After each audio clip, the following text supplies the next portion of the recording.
কুষ্টিয়ায় পৌর ভাগাড়ে ৩.৫ কোটি পিস বিড়ি ও সিগারেট ধ্বংস করেছে কুষ্টিয়া কাস্টম এক্সাইজ ভ্যাট বিভাগ কুষ্টিয়া।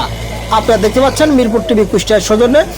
এটা কিন্তু আপনারা জানেন যে কুষ্টিয়া যে পৌর ভাগাড় রয়েছে, সেই ভাগাড়ে কিন্তু দেখছেন যে ট্রাক ভর্তি এবং পিকআপ ভর্তি করে আনার পরে কিন্তু সেগুলো ধ্বংস করা হচ্ছে। দেখছেন এক্সক্লোমিটার দিয়ে এবং দেখছেন ফায়ার সার্ভিস পানি দিয়ে। বিস্তারিত আপনারা সম্পূর্ণ ভিডিও দেখুন, তাহলেই আপনাদের সম্পূর্ণ ধারণা বুঝতে পারবেন।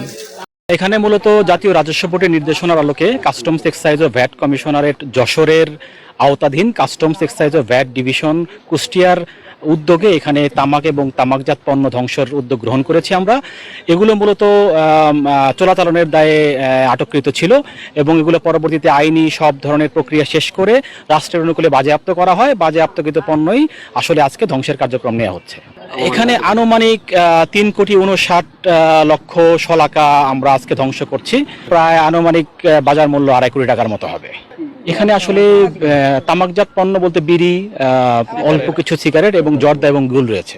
এগুলো বিভিন্ন গোয়েন্দা সংস্থা, তারপর বিজিবি, তারপর কাস্টমস ভ্যাট বিভাগ, আমাদের দুইটা সার্কেল আছে, কুষ্টিয়া সার্কেল ১ এবং ২, এবং বিভিন্ন সংস্থা কর্তৃক বিভিন্ন সময় আটককৃত তামাক ও তামাকজাত পণ্য আমাদের দীর্ঘদিনের মাল জমেছিল। এইগুলাকে আমরা ধ্বংস করা এবং রাষ্ট্রের জনস্বার্থ এবং পরিবেশ সুরক্ষার জন্য আমরা আজকে ধ্বংস কার্যক্রম গ্রহণ করছি। কালার এক্সপার্ট ডার্ক স্যাপ এবং মাইল্ড অন হ্যান্ডস টেকনোলজি সমৃদ্ধ অরিক্স অ্যাডভান্স ডিটারজেন্ট পাউডার, আপনার লন্ড্রি এক্সপার্ট।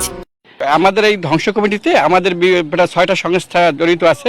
ফায়ার সার্ভিস আছে, পরিবেশের অধিদপ্তরের লোক আছে, তারপর কুষ্টিয়া পৌরসভা আছে, পুলিশ কমিশন দপ্তর আছে, এবং আমাদের যে কুষ্টিয়া জেলা প্রশাসন মহোদয়ের দপ্তরের নির্বাহী ম্যাজিস্ট্রেটের সাথে একটা সভা হয়। সবার আলোকে তাদের সিদ্ধান্ত অনুযায়ী যে আমাদের এই পরিবেশ দূষণ রোধকল্পে যে সমস্ত পদক্ষেপ নেওয়া দরকার, পরিবেশ অধিদপ্তরের সুপারিশের আলোকে আমরা এই ধ্বংসকার্য পরিচালনা করছি। পানি এবং চুন ব্যবহার করছি। রোলার দিয়ে পিষে মাটিতে গর্ত করে মাটি চাপা দেওয়া হবে।